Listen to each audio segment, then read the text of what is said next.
अरे का 3 तुकडे करणार आहे?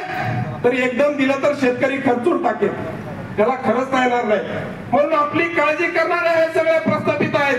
त्यांना सांगा की आमची काळजी करणारा एकमेव नेता या महाराष्ट्राच्या मातीमध्ये जन्माला, त्या नेत्याचं नाव आहे सन्माननीय राजू शेट्टी साहेब.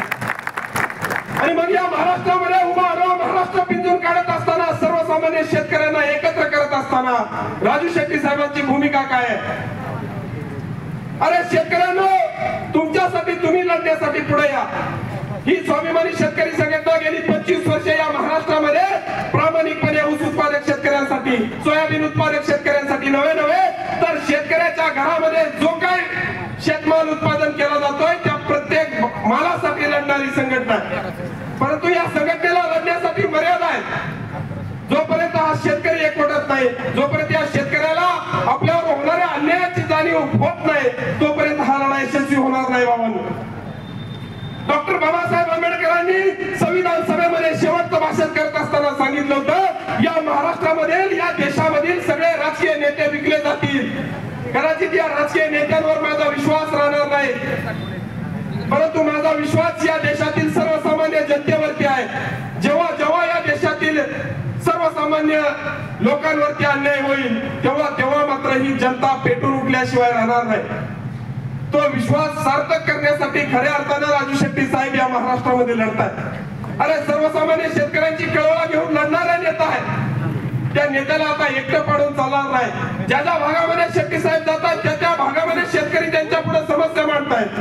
परंतु आज हे सगळे रांगडेगडी, आज धनंजय मामुलकर साहेब आहेत, नितीन यादव आहेत, आमचे प्रमोद पावडे आहेत, रवींद्र गाडे, सगळेच मंडळ आहेत, धाडगे साहेब आहेत, आज सातारचे जिल्हाध्यक्ष राजू शेळके आहेत, राज्याचे प्रवक्ते अनिल पवार साहेब आहेत, सगळे मंडळी आहेत, अमर भाऊ आहेत. ही सगळी पिढी, हे सगळे कार्यकर्ते तुमच्याकडून आशेने बघतायत की अरे फक्त आम्ही लढलं तर कदाचित न्याय मिळेल, पण तो न्याय मिळण्यासाठी उशीर होईल. मग justice delayed is justice denied हे आम्हाला मान्य नाही. उशिरा मिळालेला न्याय आम्हाला मान्य नाही. हंगाम संपत आल्यावर तुम्ही दराची घोषणा करणार ते देखील आम्हाला मान्य नाही. आधी आमच्या ऊसाला दर काय देणार ते सांगा आणि मग आमच्या ऊसाला कोयता लावा. ही भूमिका राजू शेट्टी साहेबांनी कोल्हापुरात घेतली. आणि म्हणूनच आज 3,500-4,500 रुपये दर त्या ठिकाणी कारखाने देत आहेत. ते काही सुखासुखी देत नाहीत. राजू शेट्टी साहेबांनी एकदा सांगितलं, तोड बंद म्हणजे अख्ख्या जिल्ह्यातली, अख्ख्या भागातली तोड त्या ठिकाणी बंद होते. एवढंच आवाहन या ठिकाणी करतो. आपल्या सगळ्यांना जाता जाता एवढीच विनंती करतो की गेला जरी फुलांचा हंगाम दूरदेशी, आयुष्य राहिलेले जाळून मोहरूया. संघटनेमध्ये लढणारे कार्यकर्ते प्रामाणिकपणे लढत असतात. त्या कार्यकर्त्यांचं मनोबल वाढवण्याची जबाबदारी तुमची, आमची, सगळ्यांची असते. आणि मग या परिस्थितीमध्ये आज या सरकारला, या प्रस्थापितांना प्रश्न विचारायला कोणी तयार नाही. त्यावेळेस राजू शेट्टी साहेबांनी एल्गार केला की 7-12 कोरा करणार म्हणून तुम्ही या सत्तेमध्ये बसलाय. अरे जो सर्वसामान्य शेतकरी तुम्हाला सत्तेवर नेऊ शकतो तोच शेतकरी तुम्हाला पायदळी देखील घेऊ शकतो. हे सांगणारा एकमेव नेता, ज्या नेत्याचं नाव आहे सन्माननीय राजू शेट्टी साहेब. बोलणारे वक्ते बरेच आहेत, आपला सगळ्यांचा वेळ कमी समजू नका.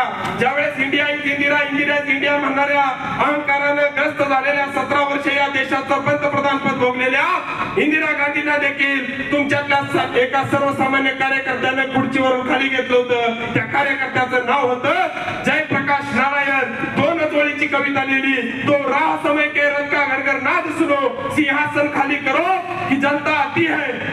आणि त्यावेळेस या देशामध्ये सत्ता पालट झालं. कदाचित आज या फलटणच्या सभेमधून, या साखरवाडीच्या सभेमधून राजू शेट्टी साहेब या सरकारला आव्हान देत आहेत की अरे ज्या शेतकऱ्यांना पायदळी तुडवून, ज्या शेतकऱ्यांच्या आजपर्यंत तुम्ही मताचा गैरवापर करून चुकीच्या पद्धतीने राजकीय प्रदूषण केलं, कोलांडुड्या कुठच्या कुठे मारत असला तुम्ही, परंतु या शेतकऱ्याला न्याय आजपर्यंत तुम्ही दिला नाही. आणि मग या स्वाभिमानी शेतकरी संघटनेच्या माध्यमातून या प्रस्थापितांना आवाहन करण्यासाठी शेट्टी साहेब आज आपल्यामध्ये आलेले आहेत. एकदाच फक्त माझ्यासोबत सगळ्यांनी घोषणा द्या, स्वाभिमानी शेतकरी संघटनेचा